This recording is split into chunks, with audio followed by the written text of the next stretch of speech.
الحمد لله الحمد لله الذي هدانا بعبده المختار من دعانا إليه بالإذن وقد نادانا لبيك يا من دلنا وهدانا صلى عليك الله بارئك الذي بك يا مشفع خصنا وحبانا مع آلك الأطهار معدن سرك الأسمى فهم سبل النجاة عمانا أشهد أن لا إله إلا الله وأشهد أن سيدنا ونبينا محمدا عبده ورسوله وحبيبه وصفيه وخليله أرسله بالهدى ودين الحق ليظهره على الدين كله اللهم صل وسلم وبارك وكرم وعظم على سيدنا وحبيبنا وشفيعنا مولانا محمد الفاتح لما أغلق والخاتم لما سبق ناصر الحق بالحق والهادي إلى صراطك المستقيم وعلى آله وصحبه حق قدره ومقداره العظيم أما بعد فيا أيها المسلمون أوصيكم جميعا ونفسي بتقوى الله وطاعته فقد فاز المتقون وقال تبارك وتعالى في كتابه الكريم وهو أصدق القائلين أعوذ بالله من الشيطان الرجيم بسم الله الرحمن الرحيم يا أيها الذين آمنوا إذا نودي للصلاة من يوم الجمعة فاسعوا إلى ذكر الله وذروا البيع ذلكم خير لكم إن كنتم تعلمون فإذا قضيت الصلاة فانتشروا في الأرض وابتغوا من فضل الله واذكروا الله كثيرا لعلكم تفلحون وقال أيضا جل جلاله في علاه يا أيها الذين آمنوا اتقوا الله حق تقاته ولا تموتن إلا وأنتم مسلمون وقال حبيبنا ونبينا محمد صلى الله عليه وسلم اتق الله حيثما كنت وأتبع السيئة الحسنة تمحها وخالق الناس بخلق حسن صدق الله العظيم وصدق رسوله النبي الحبيب الوفي الكريم ونحن وإياكم جميعا على ذلك من الشاهدين والشاكرين والحمد لله رب العالمين معاشر الحاضرين jamaah salat fardul Jumu'ah di Masjid Raya Baitul Muttaqin Islamic Center Kota Samarinda, Provinsi Kalimantan Timur, Republik Indonesia Raya Merdeka, yang sama-sama dimuliakan Allah Subhanahu wa taala. Alhamdulillah, bersyukur kita kehadirat Allah Jalla Jalaluhu fi'ulah atas taufiknya sehingga pada kesempatan ini kita bersama-sama dapat duduk dengan khidmat menanti pelaksanaan solat fardul Jum'ah yang terlebih dahulu kita isi dengan beberapa rangkaian ibadah. Mungkin di antaranya ada yang mengisi dengan berzikir, dengan bersolawat kepada Nabi Muhammad SAW. Ada pula yang dengan membaca Al-Quran. Sampai nanti pelaksanaan solat fardul Jum'ah dilaksanakan yang insya Allah nantinya akan kita laksanakan dengan secara berjamaah. Kemudian pada kesempatan ini pula marilah sama-sama kita berusaha semaksimal mungkin, sekuat tenaga untuk selalu dapat meningkatkan kualitas iman serta takwa kita kehadirat Allah Subhanahu wa taala Jalla Jalaluhu fi'ulah.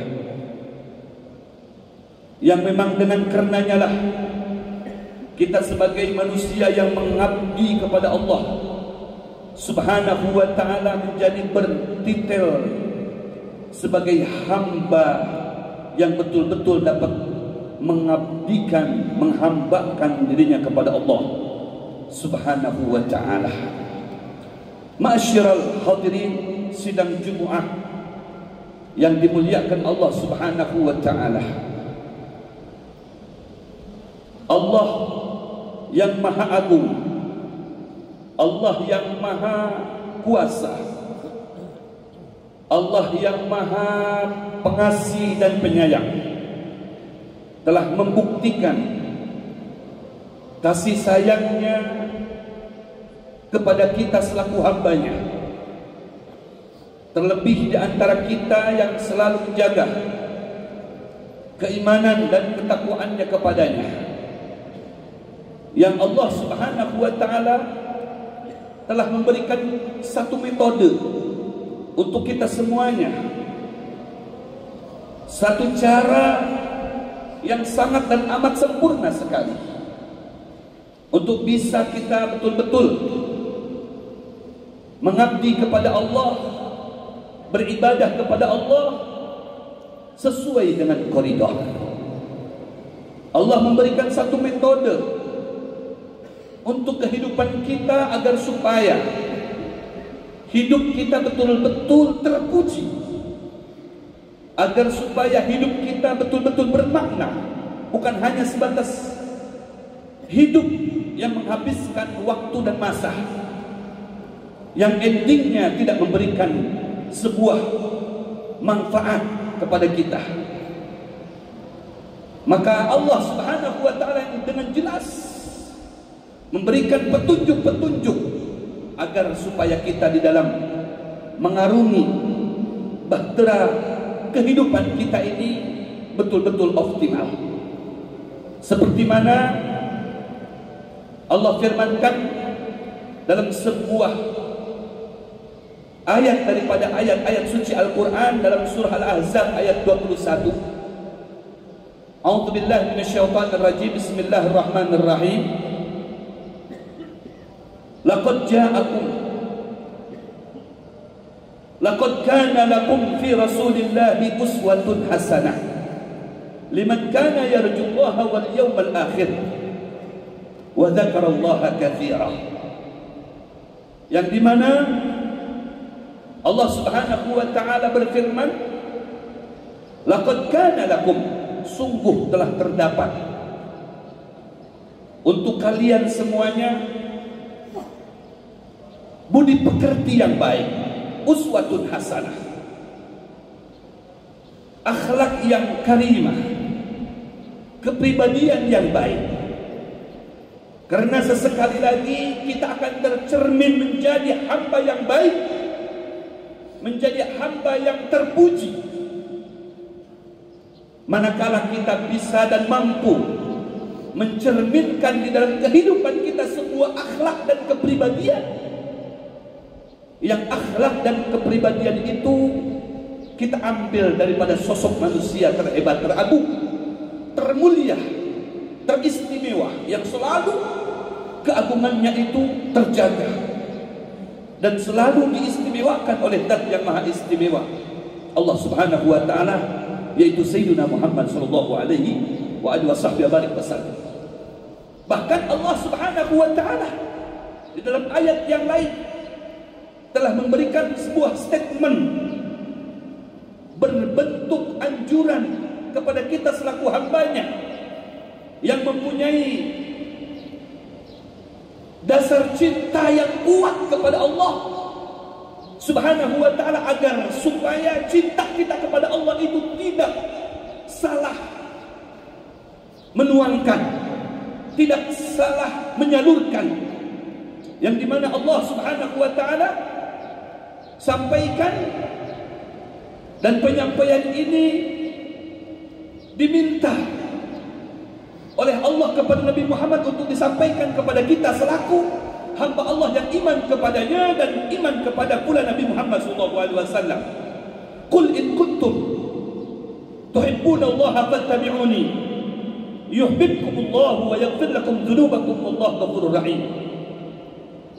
Yang artinya Allah Subhanahu wa taala berfirman, katakan wahai Muhammad, jika mereka umatmu, jika mereka pengikutmu, jika mereka yang cinta kepadamu, yang iman kepadamu, tuhibbunallaha, mereka cinta kepada Allah, mereka iman kepada Allah, fattabi'uni, sampaikan kepada pengikutmu, sampaikan kepada umatmu, sampaikan kepada pecintamu bahwasanya ikutilah aku, ikutilah Muhammad. Segala apa yang keluar dari Nabi Muhammad, yang datang dari Muhammad, maka itulah yang sayogianya untuk kita ikuti, untuk selalu kita menjadi terdepan, mengcopy paste, mengamalkan, menjalankan segala apa yang menjadi perintahnya. Begitu juga mengcopy paste segala apa yang menjadi kepribadiannya, akhlaknya. Fama min khuluqin fil bariyati mahmud illa wa huwa mutalaqqan an zainil wujud. Seperti yang dikutip oleh Imam Ali bin Muhammad bin Husain al-Habsyi, bahwasanya tidak ada sesuatu yang elok tampak pada diri kita, baik itu sesuatu tersebut perangai, sifat, perbuatan, illa wa huwa mutalaqqan an zainil wujud, melainkan sesuatu yang elok yang tercermin pada diri kita itu adalah merupakan perangai, perbuatan, sifat dan perilaku Nabi Muhammad SAW. Sehingga apabila terdapat pada diri kita, tercermin pada diri kita, maka akan menjadi baik, akan menjadi optimal, akan menjadi sempurna tatkala perangai kita tersambung, terhubung dengan perangainya Nabi Muhammad. Akhlaknya kita terhubung dengan akhlaknya Nabi Muhammad. Kepribadiannya kita terhubung dengan kepribadiannya Nabi Muhammad. Karena satu-satunya jalan yang bisa sampai kepada Allah dengan optimal adalah jalan menempuh dengan jalannya Nabi Muhammad, yang diajarkan oleh Nabi Muhammad, berbentuk perintah Nabi Muhammad, juga tercermin daripada sifat dan kepribadian Nabi Muhammad SAW. Salah satu contoh, Nabi kita Muhammad memberikan contoh akhlak yang istimewa kepada kita. Dan kita ketahui bahwasanya Nabi kita Muhammad sebaik-baik Nabi, sebaik-baik Rasul, sebaik-baik manusia. Bahkan beliau menyatakan, ana sayyidu waladi Adam wala fakhr Adam faman dunahu tahta liwali wala fakhr. Saya pimpinan semua anak cucu Adam. Adam berikut dan berbagai generasinya adalah di bawah komandoku, di bawah pimpinanku, wala fakhr, tanpa aku berbangga diri. Nabi yang sangat dicintai oleh Allah, dimuliakan oleh Allah, tapi bagaimana mencerminkan akhlak terpujinya yang merupakan contoh buat kita semuanya. Salah satunya Nabi kita Muhammad SAW dengan akhlaknya kepada Allah yang sudah mendapatkan predikat qad ghafarallahu lahu ma taqaddama min dhanbihi wa ma ta'akhkhar. Apa predikatnya? Predikatnya adalah bahwasanya Nabi kita Muhammad tidak tersentuh oleh suatu dosa dan keburukan, oleh suatu kesalahan sedikit pun. Tapi bagaimana dalam real kehidupannya, Nabi kita Muhammad SAW dinyatakan oleh Sayyidatuna Aisyah yang merupakan istrinya beliau, yang langsung menyaksikan apa yang dilakukan oleh Nabi kita Muhammad SAW, hatta ramat qadamai, sampai kedua belah telapak kakinya Nabi Muhammad pecah, bengkak, memberikan kesan terlihat daripada kedua belah telapak kakinya dari saking banyak berdiri, banyak ruku, banyak sujud, banyak berdoa, banyak munajat, banyak beribadah kepada Allah Subhanahu wa taala, yang mendapatkan prioritas atqan nas, paling takwanya manusia, a'badan nas, paling banyak ibadahnya manusia, huwa sayyiduna Muhammad sallallahu alaihi wasallam, sehingga mendapatkan gelar julukan Habibullah, kekasihnya Allah Subhanahu wa taala. Wala sawfa yu'tika rabbuka fatardah, sampai Allah memberikan suatu penawaran apa yang diinginkan oleh Nabi kita Muhammad sallallahu alaihi wasallam niscaya akan diberikan, akan dikabulkan segala keinginan-keinginannya. Karena mengingat bagaimana akhlaknya Nabi kita Muhammad, yang kendati pun beliau jabatannya tertinggi daripada makhluk Allah, tersempurna daripada makhluk Allah, teristimewa Subhanahu wa ta'ala, yang sampai sahabatnya Hasan bin Thabit menyatakan, wa ajmalu minka lam tara qattu aini wa afdalu minka lam talid nisa'u. Baik secara postur tubuh, secara sifat, perangai dan lain sebagainya, tidak ada yang lebih istimewa dari Nabi Muhammad sallallahu alaihi wasallam. Khuliqta mubarra'an an kulli aibin ka'annaka qad khuliqta kama tasya'u. Engkau diciptakan terlepas dari segala kekurangan, seakan engkau diciptakan menurut kehendakmu sendiri. Kendati pun demikianlah keistimewaan Nabi Muhammad, akan tetapi Nabi Muhammad tidak pernah tinggal beribadah pada malam hari, tidak pernah tidur untuk sujud dan ruku mengabdi kepada Allah Subhanahu wa ta'ala. Ini salah satu perangai akhlaknya Nabi Muhammad. Ketika ditegur sama istrinya, ya Muhammad habibi, akan ghafarallahu ma taqaddama min dhanbik wa ma ta'akhkhar. Bukankah engkau ini sudah terampuni daripada segala dosa yang lampau maupun yang akan datang, tidak tersentuh daripada kesalahan, daripada keburukan. Kau melakukan ritual ibadah sampai sedemikian rupa, hatta ramak baik, sampai engkau membiarkan kedua belah telapakmu pecah-pecah, bengkak. Apa jawab Nabi kita Muhammad SAW? Ya Aisyah, apal akuna abdan syakura. Tidakkah engkau rela kalau aku menjadi hamba yang paling bersyukur kehadirat Allah Subhanahu wa ta'ala? Coba kita tengok. Berikut juga Nabi kita Muhammad setiap hari tidak lepas daripada beristighfar kepada Allah, meminta ampun kepada Allah. Tidak ada unsur sombong pada dirinya. Ini mencontohkan kepada kita di saat kita berkuasa, di saat kita menjadi pemimpin, di saat kita punya kedudukan, jangan ada sombong sedikit pun dalam diri kita. Karena makhluk yang paling mulia yang diciptakan oleh Allah Subhanahu wa ta'ala, tidak ada yang lebih tinggi daripada kemuliaan Sayyidina Muhammad. Dan kendati pun demikian, Nabi kita Muhammad tidak pernah sombong. Inni la astaghfirullah fil yawm aktsar min 70 marrah. Rasulullah menyatakan, aku tidak kurang setiap harinya beristighfar meminta ampun kepada Allah daripada 70 kali lebih. Setiap hari meminta ampun, bertobat kepada Allah, padahal beliau notabene orang yang suci dan disucikan oleh Allah Subhanahu wa ta'ala. Begitu juga dengan keluarga beliau, begitu sayang. Akhlaknya Nabi dengan istri, akhlaknya Nabi dengan cucu. Nabi kita Muhammad begitu penyayang dengan istri-istrinya, sehingga Nabi SAW tidak pernah menyebut namanya ya Aisyah, selalu dengan menyebut ya Humairah. Seperti mana Allah begitu sayangnya, cintanya kepada Nabi Muhammad, tidak pernah menyebut langsung namanya ya Muhammad, selalu menyebutnya dengan nama-nama julukan, ya ayuhan nabi, ya ayuhan rasul, ya ayuhan mudaththir, ya ayuhan muzammil. Meskipun ya Muhammad Rasulullah, ada julukan berikutnya. Begitulah Rasulullah memanggil istrinya ya Aisyah. Begitu penyayangnya Nabi kepada istri, begitu penyayang Nabi kepada cucunya. Meskipun diganggu di saat sholat, digelantongi daripada bawah perutnya, atasnya diduduki, Nabi tersenyum memeluk daripada cucu-cucunya Hasan dan Husain. Begitu juga dengan para sahabatnya, begitu juga dengan orang lain. Begitu juga Nabi kita Muhammad kepada orang non-muslim. Nabi kita Muhammad akhlak mulianya telah menyuapi seorang Yahudi lebih daripada 3 tahun lamanya. Mereka orang yang notabene-nya tidak iman kepada Allah, orang buta, miskin, disuapi oleh tangan yang mulia Nabi Muhammad. Sambil disuapi, apa yang keluar daripada buntung mulut daripada orang Yahudi? Cacian makian kepada Muhammad. Hati-hati wahai fulan, engkau telah berbuat baik kepada saya. Jangan dekat dengan yang namanya Muhammad. Jangan berpengaruh, jangan terpengaruh dengan Muhammad. Dia pembawa agama palsu, membawa ajaran palsu, pendusta. Padahal beliaulah yang menyuapi orang Yahudi tersebut. Tatkala Rasulullah SAW wafat, digantikan oleh Sayyidina Abu Bakar Siddiq. Kemudian orang buta tadi Yahudi menyatakan, siapa ini yang menyuapi saya? Saya Abu Bakar. Siapa itu? Mana orang yang biasa nyuapin saya? Kenapa?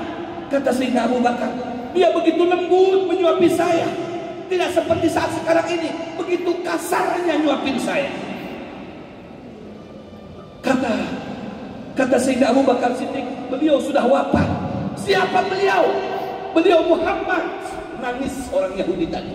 Muhammad yang setiap dia menyuapi dengan kelembutan tangannya, sampai makanan ke mulut saya dikunyahnya terlebih dahulu. Begitu kasih dan sayangnya kepada saya.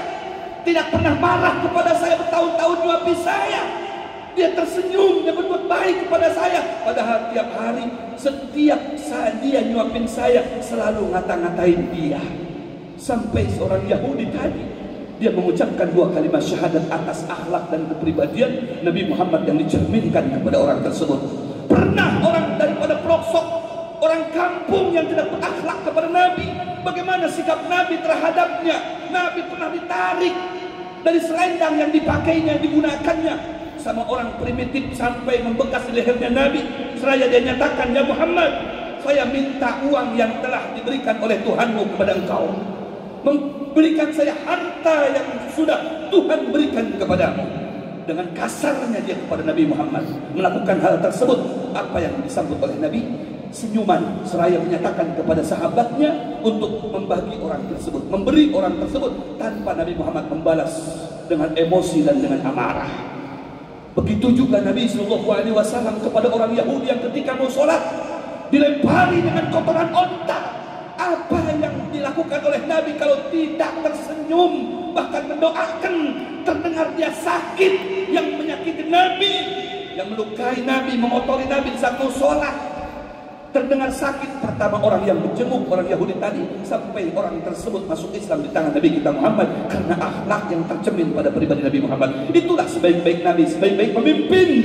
Dunia dan akhirat, hayati khairun lakum wa mamati khairun lakum. Bukan hanya di dunia beliau berjasa kepada kita, besok di akhirat orang yang paling sibuk yang akan mengurusi kita selaku pengikutnya, umatnya, adalah beliau Sayyidina Muhammad SAW, yang dengan akhlak dan kepribadian yang nomor 1 daripada makhluknya Allah Subhanahu wa ta'ala. Tidak ada sedikit pun kesombongan tercermin pada dirinya. Mudah-mudahan kita bisa mengikuti dan mengcopy paste akan kepribadian dan akhlaknya Nabi Muhammad SAW, karena telah terdapat kepribadian yang sangat dan amat sempurna tercermin pada pribadi Nabi Muhammad untuk kita tiru demi mendapatkan kebahagiaan dunia dan akhirat. Mudah-mudahan di bulan Rabiul Awal hati kita Rabi, hati kita juga ikut bersemi, hati kita bertambah cintanya kepada Nabi Muhammad, sehingga kita bisa mengoptimalkan nilai-nilai ketakwaan dan keimanan kepada Allah Subhanahu wa ta'ala, mengoptimalkan nilai-nilai sosial kita terhadap sesama kita, kepedulian terhadap sesama kita, mengoptimalkan nilai-nilai silaturahmi antar sesama kita demi merajut dan menjalin hubungan yang baik untuk menggapai dan mendapatkan ridha dari Allah dengan mengikuti perintah dan sunnah-sunnah Nabi Muhammad sallallahu alaihi wa alihi wasallam. Barakallahu li wa lakum fil Qur'anil azim wa nafa'ani wa iyyakum bima fihi min al-ayati wa dhikril hakim. Aqulu qawli hadha astaghfirullahal azim li wa lakum wa liwalidina wa liwalidikum fastaghfiruhu innahu huwal ghafurur rahim. Allahumma salli wa sallim wa zid wa an'im wa tafaddal wa barik bi jalalika wa kamalika ala ashrafi ibadik sayyidina wa maulana Muhammadin wa an kulli as-sahabati ajma'in. Alhamdulillah الذي أنعمنا وإياكم نعمة الإيمان والإسلام وهي أعظم النعم. أشهد أن لا إله إلا الله وأشهد أن سيدنا ونبينا محمدا عبده ورسوله لا نبي بعده. اللهم صل على سيدنا محمد وعلى آل سيدنا محمد مفتاح باب رحمة الله عدد ما في علم الله صلاة وسلاما دائمين بدوام ملك الله وعلى آله وصحبه ومن والاه. أما بعد فيا أيها العباد أوصيكم جميعا ونفسي بتقوى الله إن الله يحب المتقين. ثم قال تبارك وتعالى في كتابه الكريم وهو أصدق القائلين أعوذ بالله من الشيطان الرجيم بسم الله الرحمن الرحيم إن الله وملائكته يصلون على النبي يا أيها الذين آمنوا صلوا عليه وسلموا تسليما. اللهم صل على سيدنا محمد وعلى آل سيدنا محمد كما صليت على سيدنا إبراهيم وعلى آل سيدنا إبراهيم وبارك على سيدنا محمد وعلى آل سيدنا محمد كما باركت على سيدنا إبراهيم وعلى آل سيدنا إبراهيم في العالمين إنك حميد مجيد. وارض اللهم عن جميع سادتنا أبي بكر وعمر وعثمان وعلي وعلى كافة الصحابة الضربة والتابعين والتابع التابعين ومن تبعهم بإحسان إلى يوم الدين علينا معهم وفيهم برحمتك يا أرحم الراحمين. اللهم اغفر للمسلمين والمسلمات والمؤمنين والمؤمنات الأحياء منهم والأموات إنك مجيب الدعوات. اللهم أعز الإسلام والمسلمين. اللهم انصر وانصر الإسلام والمسلمين. اللهم انصر إخواننا في فلسطين وفي غزة وفي كل بلاد المسلمين. اللهم انصرنا وانصرهم وانصر من نصرهم. اللهم أهلك الكفر واليهود والنصارى والمشركين والمنافقين. اللهم شدد شملهم وفرق جمعهم وقلل عددهم. اللهم علي كلمتك إلى يوم الدين. اللهم أصلحنا وأصلح من في صلحه صلح الإسلام والمسلمين، ولا تهلكنا وأهلك من في هلاكه